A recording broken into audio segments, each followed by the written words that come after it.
บายดีทุกคนมาพอกับหลาคือเก่าสิมาเล่าเรื่องคนขี้รักอีแล้วรักแนวอื่นบ่รักสุเจ้ารักสายไฟข่อยเออ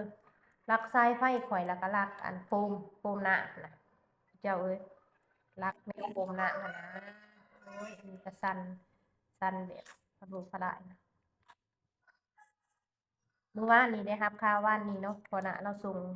รูปมาให้เบิ่งว่าเขาเจ้ามาดึงเอาโฟมไปแต่ว่าเราก็ไปเห็นแต่ห้อย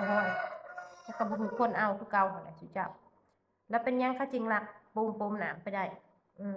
แล้วเป็นยังเขาจริงอันนั้นเอาสายไฟไปได้สิเจ้า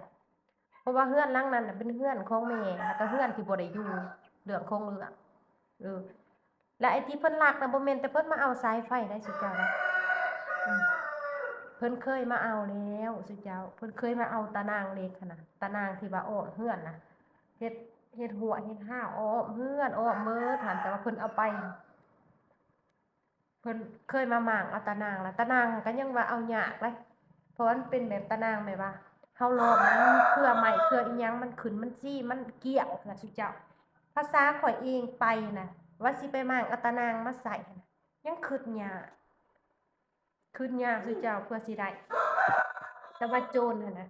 มันบ่ได้คิดยากพอดีเออโอ้ยบ่จักสิว่าในเรือนน่ะมันบ่มีเครื่องเพราะว่ามันบ่ได้มีคนอยู่หลายปีแล้วเนาะ อ่าจำมันก็สิประมาณ5 ปีนั่นแหละ3-4 ปี4-5 ปีแหละที่ว่ามันบ่สุมีคนอยู่อะนะ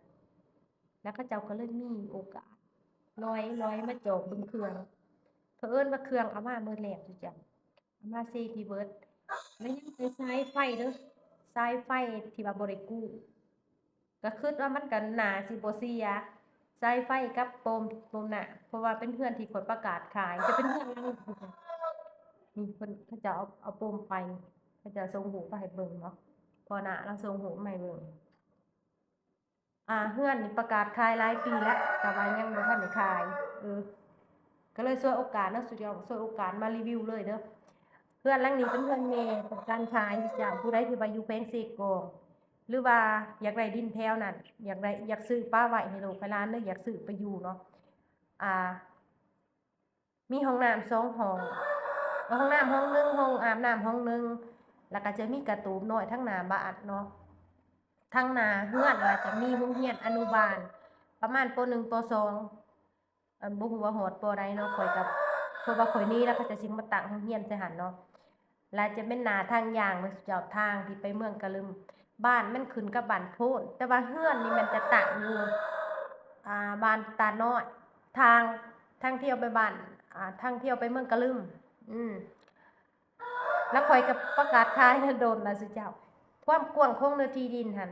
25 คูณ 70เด้อสิเจ้าความกว้าง25 คูณ 70ตะกี้มีน้ำมีไฟแต่ว่าก็ผู้ใดอยากได้ก็ทักมาอันมาเว้ามาจานำกันก่อนเนาะเรื่องน้ำเรื่องไฟเรื่องราคาหั้นน่ะถ้าไผอยากได้แบบเรือนพออยู่ไร่มีดินปลูกฟางเลี้ยงสัตว์ประมาณนี้น่ะซุเจ้าก็สามารถถามได้เด้อเป็นเรือนหลังนี้ อันเว้าเรื่องโจรมันมาลักมาต่อเรื่องโจรนี่น่ะข้อยเว้าเรื่องมันลักสายไฟก่อนเป็นหยังไฟบ่ช็อตตายนี่ซุเจ้าเอ้ยอยากให้ไฟช็อตมันตายแท้เด้เนาะตายคานั่นเหลือเป็นฉังคนละเหลือใจสาเหตุที่เพิ่นสิลักได้หั้นนะแม่นสายไฟขาด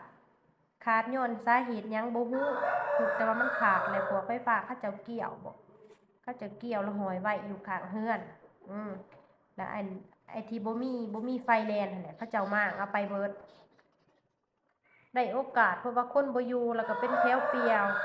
บ่ไกลปานใดดอกแต่บ้านเขาเจ้าไปหั่นน่ะอืมแต่ว่ามันสิบ่มีเรือนแบบแออัดกันหั้นนะเบิ่งนี่ก็สวนเบิ่งนี่ก็สวนแล้วเรือนถ้าเป็นกลางเว้นนี่เขาเจ้าบ่เอาดอกถ้าเป็นยามเรียนเพราะว่าเขาเจ้ามาโรงเรียนอยู่เด็กน้อยเนาะส่วนหลายแล้วแม่นสิมางตอนแลงเลิกโรงเรียนหรือว่าเป็นกลางคืน หรือว่าเขาเจ้าสิมาเอาได้ก็ย้อนว่ามันตึบจุเจ้าบ่ได้ทางได้ไถมันเออมันก็เลยแบบมันก็เลยได้โอกาสมาลักโปมน้ำลักไปเรียบร้อย